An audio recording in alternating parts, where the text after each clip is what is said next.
Quiet. Okay. Go. Good morning, good afternoon, good evening, and good night. Welcome to the FlyWithUs podcast. This podcast is bringing the art of conversation, self-love, self-care, mental health care and protection, life lessons, love lessons, and everything in between. Today we're going to talk about first loving yourself. I'm Lady Bounce. And I am A.Slate. Let's talk about, first loving yourself in these relationships. Situationships? So it's getting warmer outside. Cuffing season is over. Is anybody still getting booed up? Like booed up? I think that went out when the song went off. Like some of these relationships. Okay. So let's talk about, first loving yourself. Abusive relationships, self-serving relationships, things like that. What do you think? Well, self-serving relationships have a purpose if you're the one that's being served. First, what's a self-serving relationship? For me, I would have to define it as a relationship where I'm getting everything I want or just about everything I want. Okay. And in getting what I want, I'm not concerned about how you feel about me getting what I want. If you like it, if you enjoy giving me what I want, this is what I want, I'm going to get it. Okay, so that's a flat out selfish. That's selfish as hell. Okay, and I'm thinking self-serving, like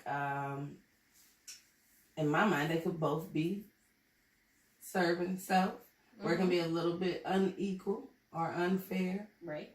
But then, I guess it depends, because I've heard that thing that goes around, there's no robbery and fair exchange. I love that saying. Yeah. So, like, okay, we were talking a little bit earlier about relationships where maybe the woman is breaking a little bit of bread. She being a sugar mama or something, and then the brother is reaping the benefits. But what if that's the situation, be it she breaking the bread, or the guy keeping her nails done, her hair done, taking her out on dates, spending all this money? Is that unfair? Is that self-serving? Or are they breaking even? So. I think it depends on the level of the relationship that you're in and where you are.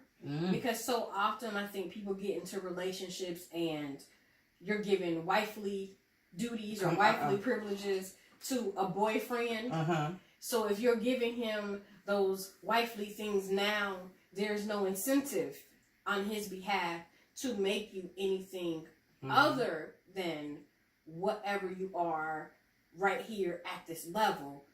Because it's like the old saying my grandma used to say, it's why buy the cow when you can get the milk for free. Okay. So somebody needs to slow down. Right. So there's no need for me to be like, oh, I want you to be my wife.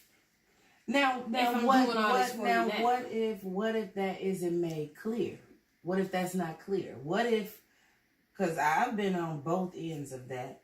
Now what if, say for example, she just think that they gonna go a little bit further, and they just friends.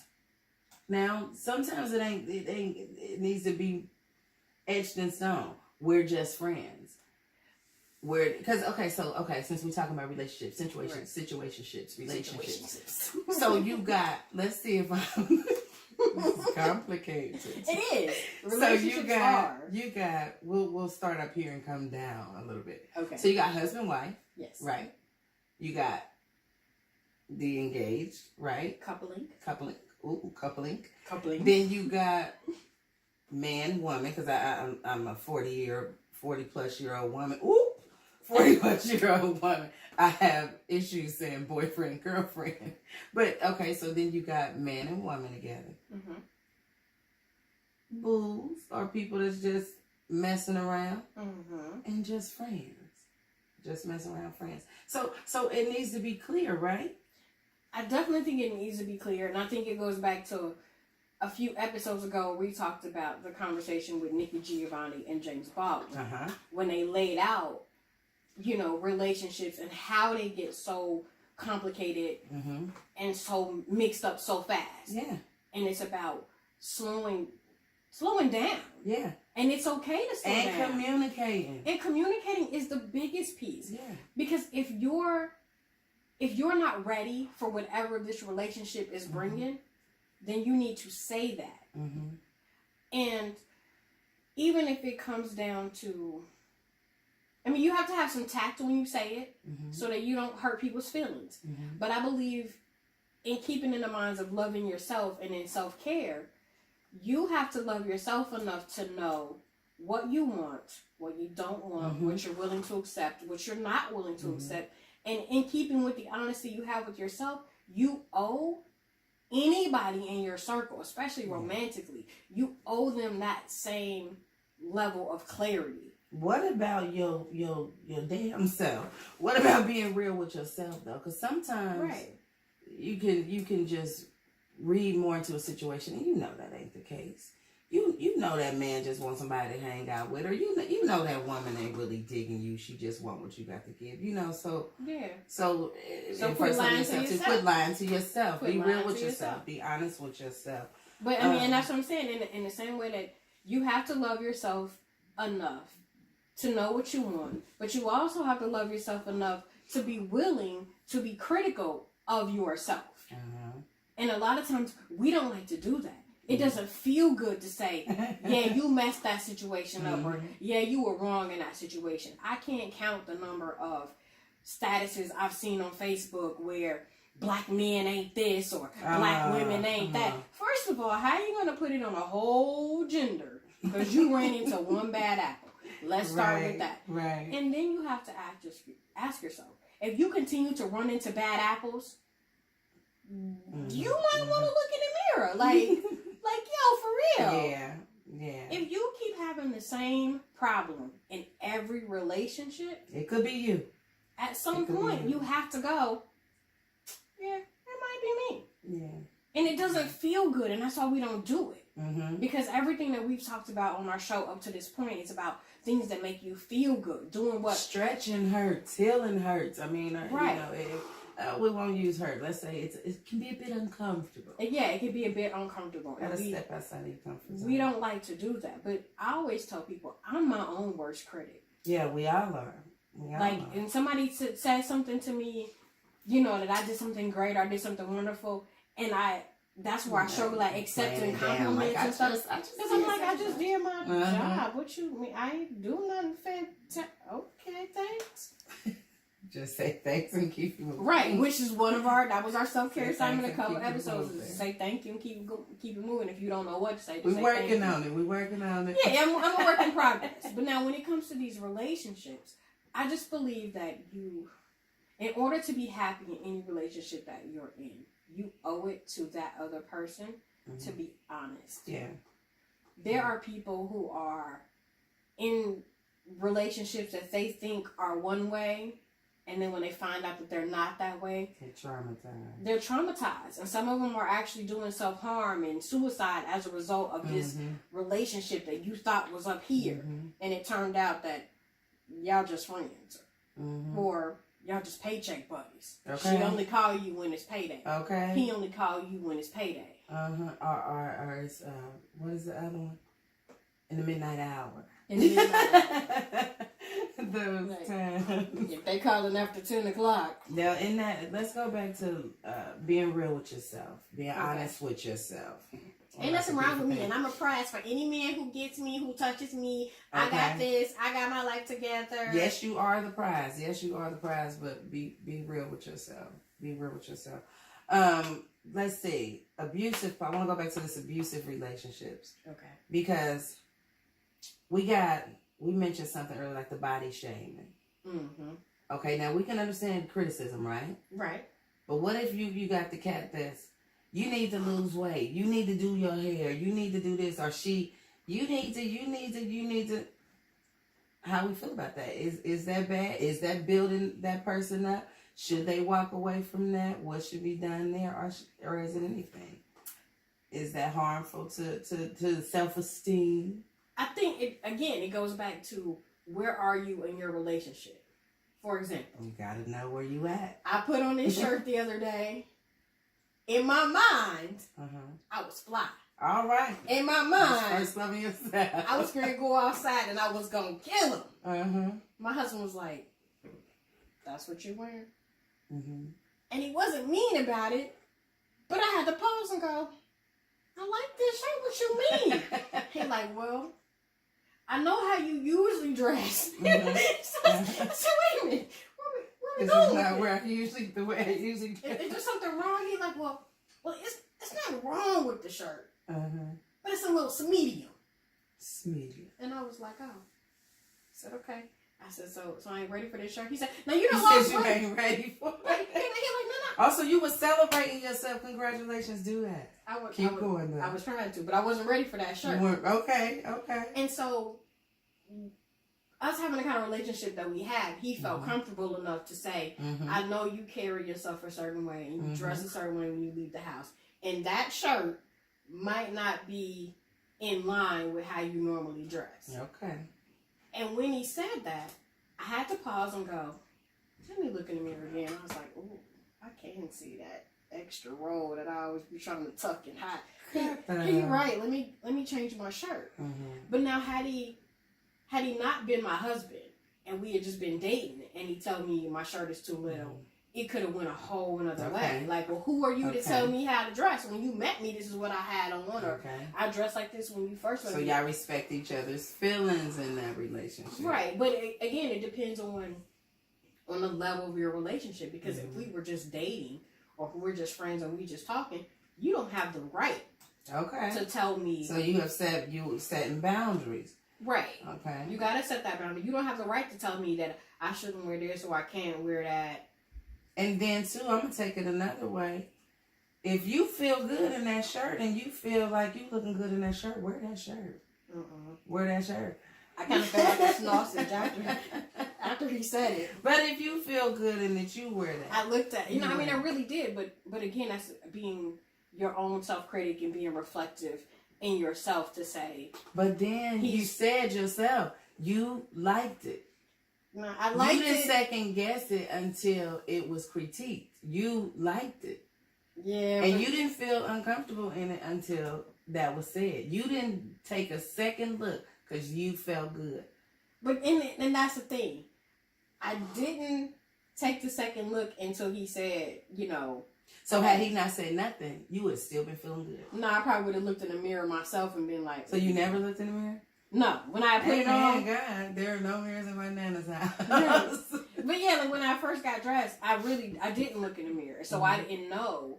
Like typically, when I get dressed in the morning, I don't even look in the mirror until I'm literally walking up to the door. For us. Yeah, like we should try that. We should try that. What, to look in the mirror? One day, 24 hours without looking in the mirror. Oh, that's easier for me to do. That's easy for you to do? Yeah, it's like we got our bathroom redone a few years ago, and there's no mirror in my bathroom.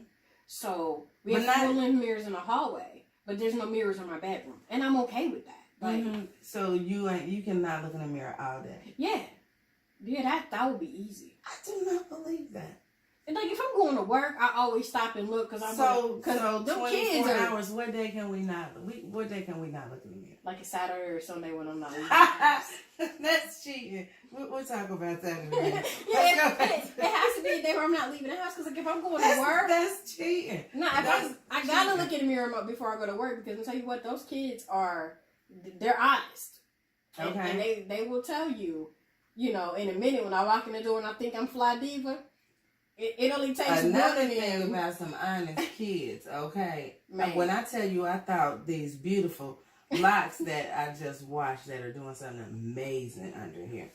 But I thought them was forcing me to love myself. Those kids, those young people, why you keep wearing that scarf? Why you keep wearing that on your head? Why don't you take that off? Let me see your hair. Do you got hair? Let me see your hair. Right, are you bald head? They force you. Are you Erica Badu under there? They force you to be more who you are and show yourself and love yourself, and you have to embrace it. And if you faking like I'm cute, I'm this, I'm that. They can read straight through that if you tell them. I love them for their brutal honesty. I love them for that. And even, just to piggyback on that, they can be brutally honest with you in a way that my students are brutally honest with me because of the relationship that you've built. They feel closer to you than they do, Miss Johnson down the hall. They might not tell Miss Johnson that she spilled mustard on her shirt, or like she should have ironed that shirt, because they don't care enough to critique what she has on. We're like, my husband is a shoe fanatic, so I got shoes galore, dress shoes, gym shoes, you name it. I never thought about my shoes before until I taught a class full of all boys, and they like, man, Miss Webb, your shoe game is on point. You ain't repeating those shoes at all this week. I never thought about it. I'm like, I got on a blue shirt, I got on blue shoes. My shirt is red, my shoes are red. I never thought about that. But again, that's about being comfortable in that relationship that you have. So and that's a different relationship, but that's one and where we have to be who we are. We have to be real. So how about being real and being who we are in these situationships and relationships? So you tell me, how do you, as a single woman who is in the dating scene, when you meet somebody... I am not single. I am fully taken, okay? By me. I am in love with me. Well, when you cheat on yourself with another person, how do you set up those boundaries to begin with? How do you maintain... So if, as you cultivate and build a relationship, how do you build those steps? How do you not give those wifely privileges to somebody who's not even your boyfriend? I know for me, we're sharing. All right. We're sharing. I like to think I'm a little bit private. But, okay, coming from an abusive relationship. I mean, it was a toxic relationship on both parts. Coming from that and losing my fiance before that, and hey, I just had some wild relationships, man. How about that? I had some wild relationships. Coming from all that, I had to learn how to fall in love with me. Right. So, and I'm still learning more about me. So going into a friendship, I'm going in the gate, shut down, and slowly open up. Right. And reveal. No, I'm not cooking you dinner every day. I bet I don't. I bet I don't. My name is I'm not going to do that. I've been there before where I play the wife. Right. I'm not doing that. At this season in my life, I don't feel that's necessary. That you don't deserve all that right now. What you have to show me you worthy of my extra effort, and I expect you to feel the same way about me. You know what I'm saying? Right. I expect, don't be giving me everything, because I'm here to tell you I ain't ready for that. I'm focused on my family, my career, and these kids. You know what I'm saying? All this is all. But I love you, girl. Okay, I love you too. Yeah. I want you to move in with me. I want you to never. I love my house. I want you to be my everything. Space. See, and that's something I had to be real with myself about. I've learned to like. I used to be the person that hated to be by myself. Right. I mean, from the time I was 14 years old, understand me, till I was well into my 30s, I had never been alone. Wow. Never. I had never been alone. So when I had to sleep by myself, I'm talking about I had at least 60 monkeys, and I ain't lying. All these stuffed animals, and that didn't do the trick. And so I settled for relationships that didn't work and stuff like that. But no, I found out I like sleeping in my bed by myself.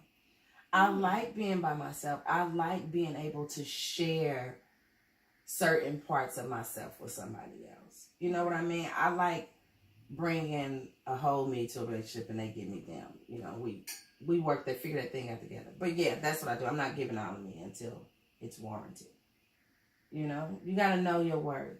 I definitely agree with that. And then one of the biggest pitfalls I think that I see is that people who give too much too soon, and then the relationship fizzles out, and they broken hearted and devastated, and your life is over because you don't know what to do because you didn't do it systematically. You went from this to this immediately. I'm not there because I used to be. I can't be the person that think I need to go into something to be completed. No, I'm walking in complete, which means I will enhance you.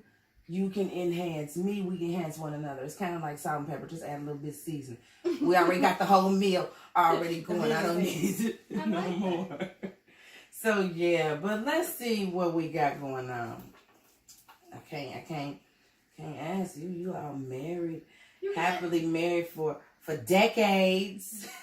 But how do you maintain and continue and keep a loving, happy marriage for the length of time that you have? I think the biggest thing is we started off having conversations about exactly what we wanted, and we started off on the same page. Now, so that's not to say. Do you still feel like Lady Bounce, or do you feel like the wife of, or you still feel like you have your own identity and you're your own person? I feel like it's fluctuated over the years. Mm-hmm. I think for a long time I was just his wife, their mother. His wife, their mother. Mm-hmm. I wasn't me, but I was so caught up in my titles and so caught up in my roles, I didn't notice that I had lost me. So because I didn't notice I lost me, it was no big deal. It was like, this is my life, you know, it is what it is. And then I got to a point where I was like, wait a minute, he's got this going on and he's got that. The kids are getting up and getting out there and doing other things, and I'm like, well, when they all gone, what do I have? Who am I really at the essence or at the end of it? So while it's been, a long relationship, we have our stuff too. Mm-hmm. It's not perfect. I'm sure I get on his nerves. In fact, I know I get on his nerves. Like I make jokes to my coworkers and stuff. Like if I say something like, man, I tripped over my husband's shoe this morning, they like, oh yeah, my husband does it too. And I said, no. We're not gonna bash men because I know I'm a piece of work to live with. That's where I'm at. I'm not gonna sit and pretend like I'm the perfect wife or he is the perfect husband. We have our stuff too, but we make it work because at the end of the day, the commitment is still there. The original reasoning for our coupling and being together is still there. He still makes me laugh. I still make him laugh. We still hang out together. And now that our kids are older and they can be left home alone and they have social lives, we're like dating again. Oh, that's sweet. I know. And I'm like, this is weird. And people are like, yeah, I saw you and your husband out to eat. I said, no. You saw me and my boyfriend on the date. Ooh. And he still calls me his lady friend. And people always I've heard him say that too. I had somebody inbox me like a year or so ago and was like, who is this lady friend your husband always talking about? Do you know her? I was like, nah, did you see her? You should stab her. Like, oh, no, man. But we are still playful. But we started off that way. Like our third date, no lie. I don't even know this guy. He was picking out baby names. Who does that? I would have ran. I know, right? I should have ran. What was I thinking? No, he was thinking right. He was thinking love. He was different. I don't know, because I didn't, like, we didn't even, when I tell people that, I'm like, that was the weirdest thing ever. Like, who goes on a date to eat fish and french fries and you picking out baby names? Who does that? Yeah. See, my situation now, I have a friend that is just, that encourages patience and learning more about yourself and enhancing your craft and career. And I'm like, this is perfect. This is pretty cool. I can still figure out more about me, be me. You can still be yourself without getting lost and caught up in being somebody else's significant other. I think as women, we are meant to be more than that. But so many things tell us that that's all we're good for. And then we get this false narrative that destroys relationships, that you have to be independent. You shouldn't need no man. You shouldn't want no man. Or the other way around, you have to have that title. And if you really sit down with yourself, like as Legacy says, the poet Legacy, sit down with myself. As you sit down with yourself, you find out that you don't need them daggone titles. You don't need all that. All you need for real is love. At the end of the day, everybody deserves to be loved by whomever and receive love in return. Speaking of being loved by whomever and receiving love, yes, ma'am, in return. Come on with it. Our self-care assignment is for the grown folks. Oh, the grown and sexy, the single and sexy, are the committed, and that's all I got for that. Boosting your self-esteem with orgasms. What? Still tickles my fancy. Tell me more. So here is your self-care assignment for the week. Be brave, be daring. First, love yourself. Even before the scientists step in, it's easy to believe that having orgasms can make you feel good about yourself. Orgasms are intensely pleasurable, and you can't help but be impressed that your body is able to produce such sensations. If you're giving yourself an orgasm, your confidence should feel that much higher.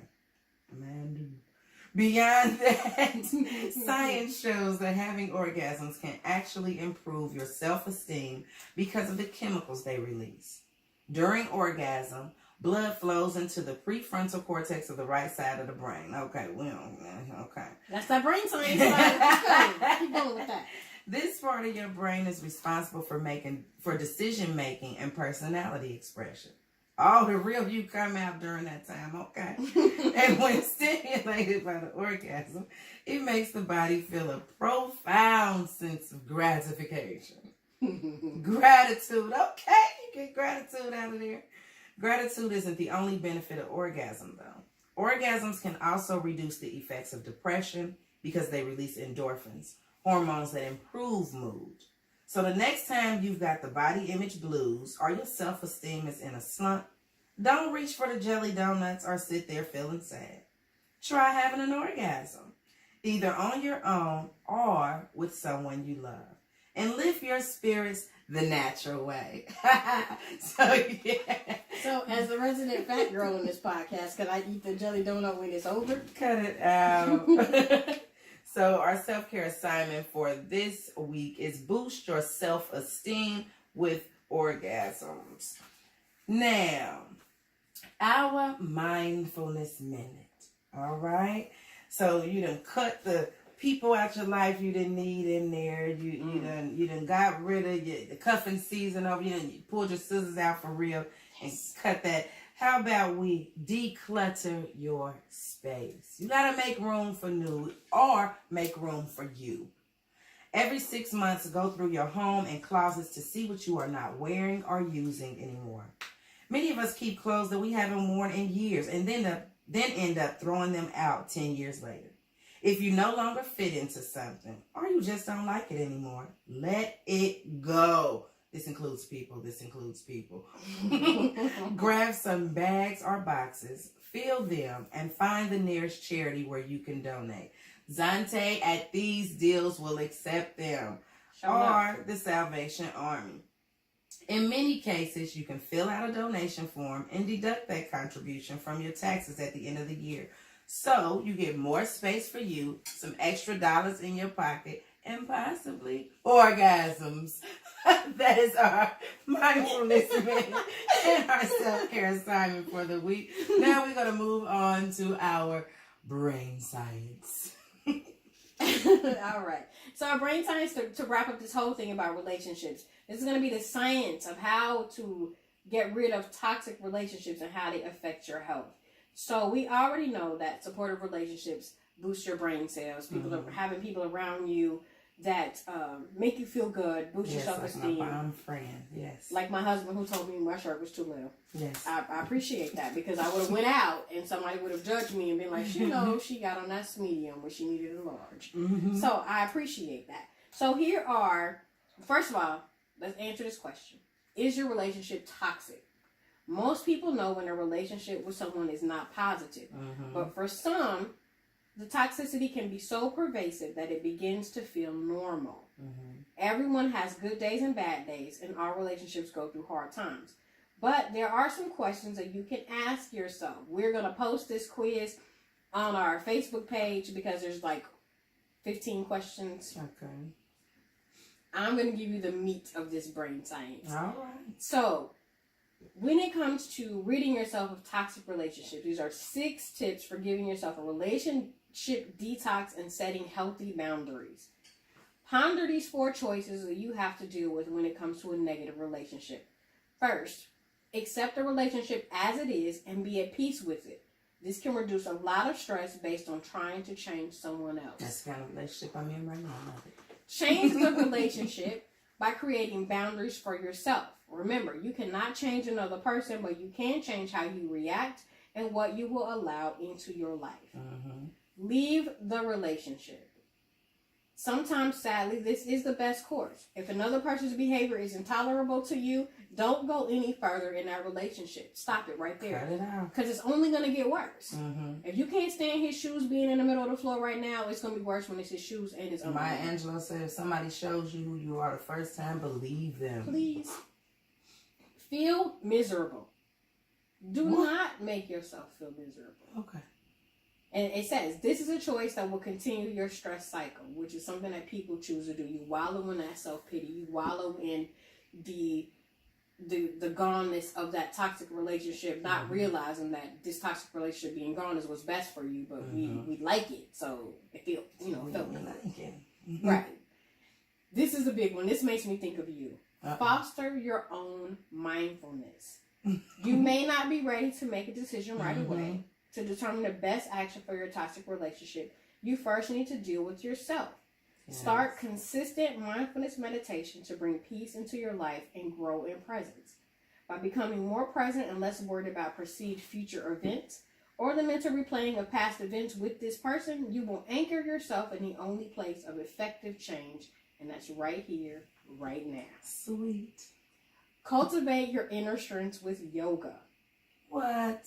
Yes. In addition to mindfulness, yoga can be a catalyst for positive change. It also help you when you're getting those orgasms too. Oh. I mean, it can. It's positions, right? Sorry. All right.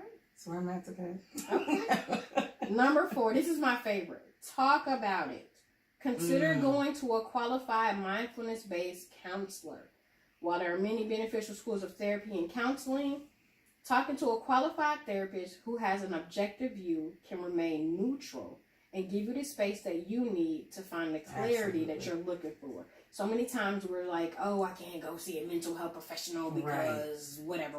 Right. No, yes, please, you can. Please do. Go see somebody for yourself and the people around you that have to deal with you. For real. Like this is a big one. Set appropriate boundaries.